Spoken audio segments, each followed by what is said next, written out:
নমস্কার বন্ধুরা, good morning. তোমরা সবাই কেমন আছো কমেন্টে জানিও। আমি ভালো আছি। আমাদের বাড়িতে টগর গাছ হয়েছে, খুব ফুল হয়।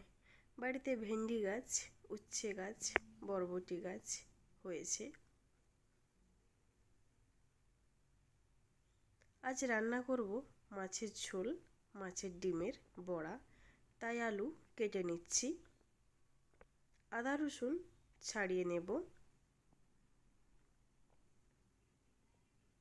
মাছের ডিমের বড়ার জন্য ডিম নিয়ে নিয়েছি, কাঁচা লঙ্কা কেটে নিয়েছি, লবণ দিয়ে দিয়েছি, পেঁয়াজ কুচি দিয়ে দিয়েছি, হলুদ গুঁড়ো দিয়ে দিয়েছি। একসাথে ভালো করে মেখে নিচ্ছি। গ্যাসে কড়াই বসিয়ে দিয়েছি, তেল গরম হয়ে গেছে।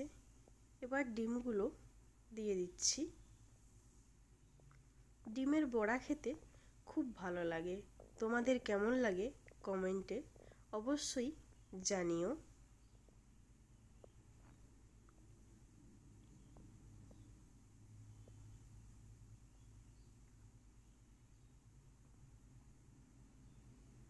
ডিমের বড়া উল্টে পাল্টে ভালো করে ভেজে নিতে হবে। মাছের ঝোল রান্না করার জন্য 3 পিস রুই মাছ নিয়ে নিয়েছি। লবণ হলুদ ভালো করে মাখিয়ে নিতে হবে। কড়াইয়ে তেল দিয়ে দিয়েছি, তেল গরম হয়ে গেছে। মাছ দিয়ে দিচ্ছি। মাছ ভালো করে লাল করে ভেজে নিতে হবে। মাছের ঝোলের আলুগুলো ভাজার জন্য কড়াইয়ে আলু দিয়ে দিয়েছি, লবণ দিয়ে দিয়েছি। আলুগুলো ভালো করে লাল করে ভেজে নিতে হবে। আলু লাল করে ভাজা হয়ে গেছে, এবার নামিয়ে নেব। কড়াইয়ে আবারও তেল দিয়ে দিয়েছি, পেঁয়াজ কুচি দিয়ে দিয়েছি। পেঁয়াজ ভালো করে লাল করে ভেজে নিতে হবে।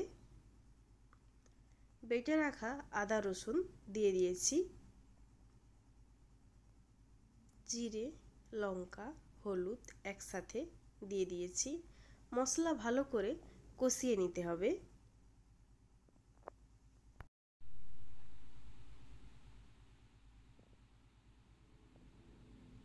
মশলা কষানো হয়ে গেছে, এবার টমেটো কুচি দিয়ে দিয়েছি।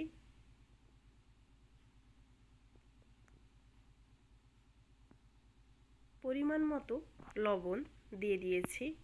আবারও মশলা ভালো করে কষিয়ে নিতে হবে।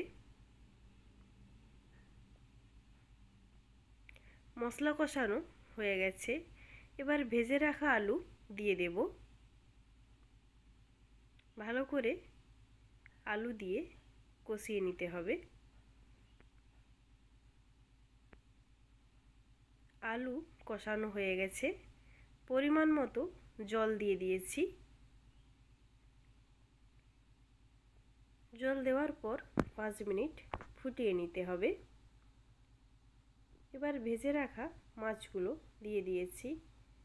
মাছ দেওয়ার পর 2 মিনিট ফুটিয়ে নিলেই মাছের ঝোল রেডি। মাছের ঝোল নামিয়ে নিয়েছি।